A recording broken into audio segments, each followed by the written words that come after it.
हर साल जलवा ढारे अइब तोहरो इलाका बाबा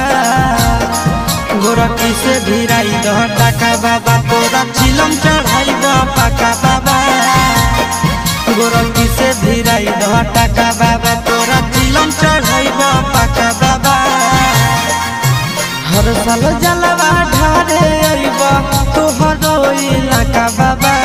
हर साल जलवा ढारे अइब तोहरो इलाका बाबा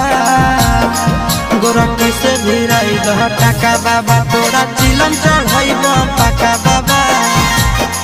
गोरखी से भिराई दह टाका बाबा तोरा चिलम चढ़ाई द